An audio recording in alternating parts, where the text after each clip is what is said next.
Je vais te dire un truc que j'aurais aimé qu'on me dise quand j'ai commencé à m'entraîner à la salle de sport. Et le problème, il vient pas forcément du fait que tu n'arrives pas à perdre de gras. Le vrai problème, c'est que tous les ans, tu recommences toujours dès le début. À chaque fois, dans une période de l'année, que ce soit avant l'été ou quoi que ce soit, tu vas faire une sèche, tu vas perdre du poids. Et c'est exactement dans cette période que tu as le physique que tu veux, le physique qui te plaît. Et 2 mois plus tard, tu as quasiment tout repris.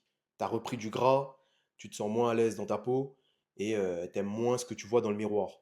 Et tu crois que c'est parce que tu n'as pas assez de volonté. Mais arrête de penser ça parce que moi aussi, j'étais dans cette situation-là. Moi aussi, avant, je pensais ça. Mais aujourd'hui, je peux te dire que j'avais complètement tort de penser comme ça. Je pensais qu'avoir un beau physique, c'était réussir absolument sa sèche, d'être écorché.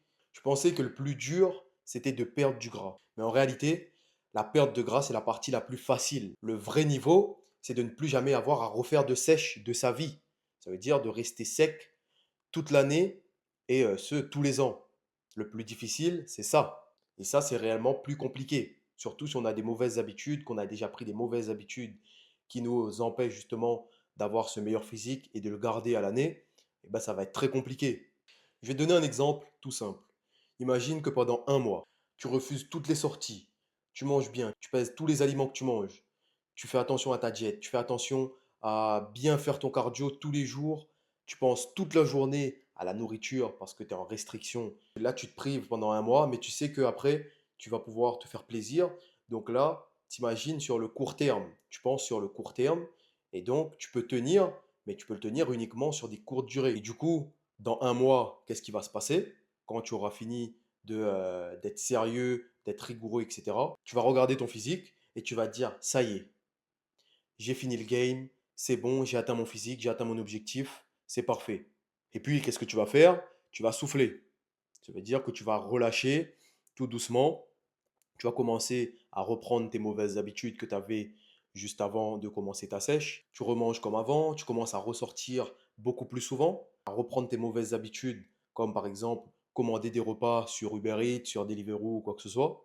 Mais tu vas pas le faire énormément, tu vas faire juste un petit peu. Ça va être comme ça au début, parce que tu vas vouloir garder quand même un peu ton physique, mais tu vas commencer petit à petit à reprendre ces mauvaises habitudes.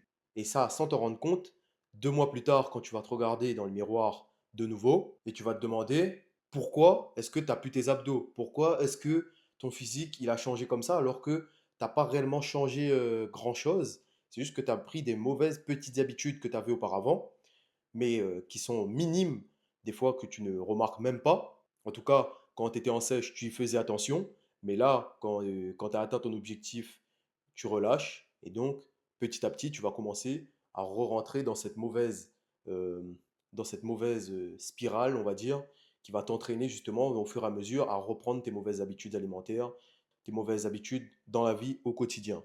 Pendant longtemps, je pensais que j'avais perdu de la motivation. Mais non. Le problème, c'est que tout ce que je faisais dans mon quotidien, eh ben, c'était des choses que je pouvais tenir seulement quelques semaines. Pas quelque chose que je pouvais tenir plusieurs mois, voire plusieurs années. Et ça, c'est pas un manque de discipline ni un manque de motivation. C'est juste un mauvais système. Tu construis un vrai physique avec des habitudes, pas avec un effort. Aujourd'hui, si je veux, je peux me faire une sèche agressive qui va vraiment m'écorcher, mais je pourrais le faire, hein.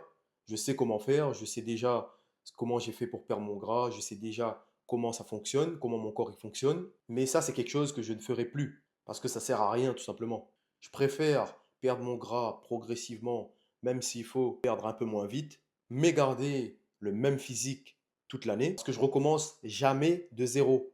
Je fais plus de prise de masse, de sèche, de phase de maintien ou quoi que ce soit. Je suis quasiment toute l'année en sèche.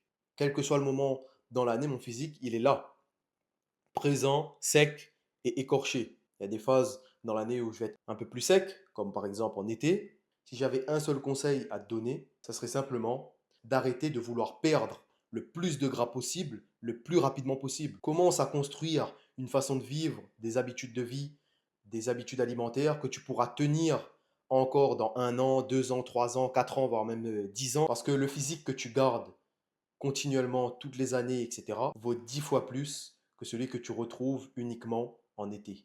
Le jour où tu comprendras que ton objectif, ce n'est pas une sèche, mais un physique que tu n'as plus jamais besoin de sécher, c'est à ce moment-là que tout va changer. Et c'est exactement ça qui a complètement changé ma façon de vivre, ma façon de manger, ma façon de m'entraîner, et donc qui m'a permis d'atteindre ce physique-là.